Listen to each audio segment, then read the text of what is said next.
नमस्कार। आज का दिन आप सबके लिए शुभ हो, मंगलमय हो। दुनिया के 90-95% लोग ये जानते हैं कि सिख जिस धर्म ग्रंथ को मानते हैं वो श्री गुरु ग्रंथ साहब, और श्री गुरु ग्रंथ साहब की रचना गुरु अर्जन देव जी ने की थी, जो कि सिखों के 5वें गुरु थे। आज का दिन विशेष है। आज के दिन श्री गुरु अर्जन देव जी को लाहौर में, जो कि आजकल पाकिस्तान, शहीद कर दिया गया था 1606 ईस्वी सन 30 मई का दिन था। कैसे शहीद किया गया था कि जी उनको एक बहुत बड़ी तवी उसके ऊपर बैठाया गया। आप रोटियां पकाते हो, देखते हो ना, एक तवे पर रोटियां पकाते हैं, ऐसे ही एक बहुत बड़ी तवी, नीचे आग जलाई गई, उसके ऊपर गुरु अर्जन देव जी को बैठाया गया और उनके सिर के ऊपर गरम गरम रेत डाली गई। काफी कष्ट से और अंत में शहीद हो गए। पास ही, लाहौर के पास ही रावी नदी बहती है, उसमें समा गए।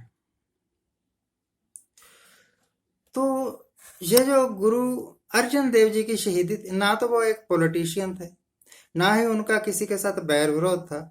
उनको शहीद करने के वास्ते 3 लोग जिम्मेवार हैं मेरी जगह में। एक तो उनका सगा भाई पिरथिया था, पिरथी चंद, और दूसरा जो है वो चंदू था। ये मुस्लिम लोगों का चमचा था, वजीर था। और तीसरा जो शख्सियत है वो बादशाह जहांगीर था। क्यों शहीद किया, अलग अलग कारण बताते हैं। जहांगीर के वास्ते यह बहाना था कि गुरु साहब ने खुसरो को पनाह दी, जो कि जहांगीर का बागी था। चंदू अपनी बेटी का रिश्ता करना चाहता था गुरु साहब के लड़के के साथ। गुरु साहब ने जवाब दे दिया, इस करके वो खिजा हुआ था। पृथ्वी चंद सगा भाई, एक ही मां के पेट से जन्म लिया दोनों ने। गुरु अर्जन देव जी से इस करके डांट रखता था क्योंकि वो समझता था कि गुरु अर्जन नहीं, इस गद्दी पर बैठने का हकदार पृथ्वी चंद है, मैं हूं। शहीद कर दिया गया। तो देखा जाए तो गुरु अर्जन देव की शहीदी में मुस्लिम भी जिम्मेवार था, हिंदू भी जिम्मेवार था, पर ना तो पूरी मुस्लिम कौम जिम्मेवार थी, ना पूरी हिंदू कौम जिम्मेवार थी। ये जो आजकल हिंदू मुस्लिम करके रोज डिबेट देखते हैं ना आप, ये सब मन गढ़ंत है, ढकोसलेबाजी है। राजनीतिक पॉलिटिकल लीडर्स के द्वारा एक स्टंट है, लोगों का ध्यान दूसरी तरफ बटाने के लिए। अदरवाइज गुरु गोविंद सिंह जी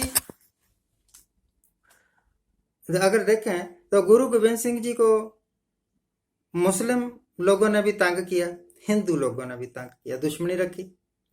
गुरु गोविंद सिंह जी को मुस्लिम लोगों ने भी पूजा, हिंदू लोगों ने भी पूजा।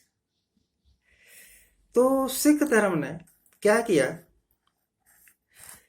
एक प्रिंसिपल बना लिया कि ना को बैरी ना है बेगाना, सगल संग हमको बन आई।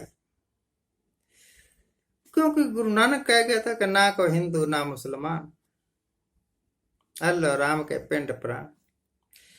तो भाई आज उस महान शख्सियत गुरु अर्जन देव जी को याद करते हुए मैं श्रद्धांजलि देता हूं। श्रद्धांजलि क्या देता हूं, हमारा रोम रोम गुरु अर्जन देव जी का ऋणी है। अगर वो ना होते तो गुरु ग्रंथ साहब ना होता, गुरु ग्रंथ साहब ना होता तो सिख भी ना होता। ये जो आरएसएस वाले और दूसरे तीसरे सिखों पर कमेंट करते रहते हैं, सारे सिख भी हिंदू हैं, ऐसे बोलते रहते हैं। उनसे हमारी एक अपील है कि हम मान जाएंगे कि हम हिंदू ही हैं। हम ये भी मान जाएंगे कि सिख नाम की कोई चीज दुनिया में ना थी, ना है, ना होगी।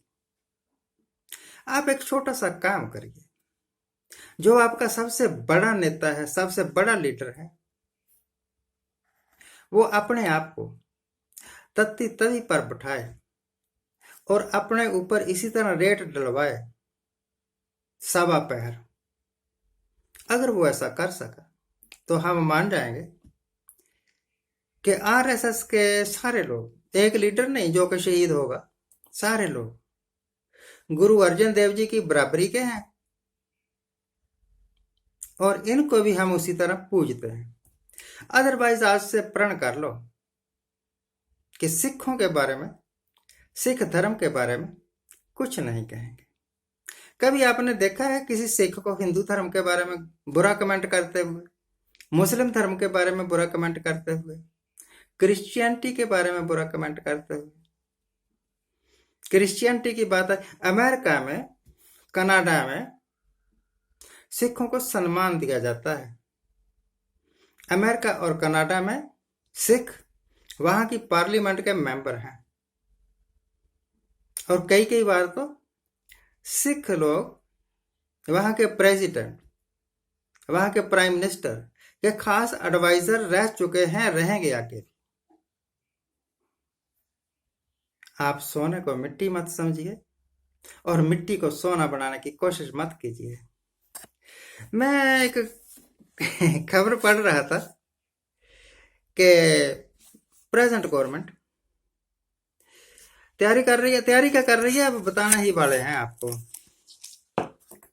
कि इस गवर्नमेंट की पिछले 6 साल में क्या उपलब्धियां हैं। कहेंगे शायद कोई नारा देके कि बड़े कमाल के 6 साल है। आपको कहने की जरूरत है, एवरीबॉडी नोज, हर एक जानता है कि जो कमाल के काम आपने किया है वैसा कोई ना कर सका है, ना आगे कर सकेगा। अगर आपको शक है अपनी उपलब्धियों के बारे में, तो ये सड़क पर जो पहिए दौड़ते जा रहे हैं ना, रस्सियां तोड़ा तोड़ा के, इनसे पूछ लो कितनी तारीफ करते हैं आपकी दिलो जान से। तो मैं भी आपकी तारीफ करता हूं। एक्चुअली मैं तो मिस्टर मोदी का भक्त हूं। अगर मोदी कहे कि मेरे नाम पर कुत्ते को वोट डाल दे तो मैं डाल दूंगा, क्योंकि इन्होंने देश का भला बहुत किया है। अगर ये ना होते तो बालाकोट ही नहीं होता। अगर बालाकोट ना होता तो ये गवर्नमेंट दोबारा बनती कैसे?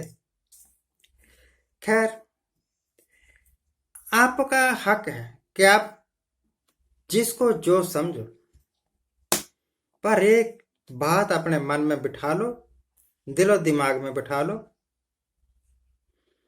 कि बहुत लोग आए, बहुत चले गए, बहुत आएंगे, बहुत चले जाएंगे,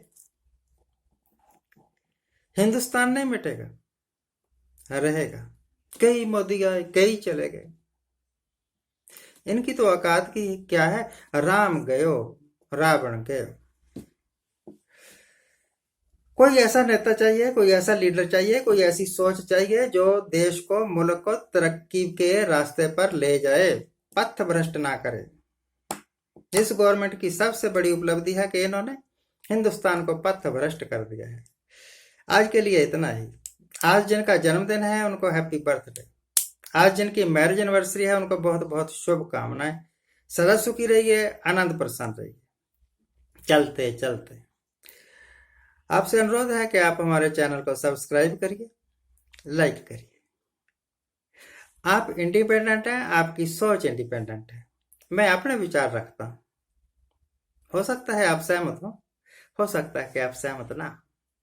अपने मन में किसी तरह की ग्रज मत रखिए। Thank you very much. Thank you very much.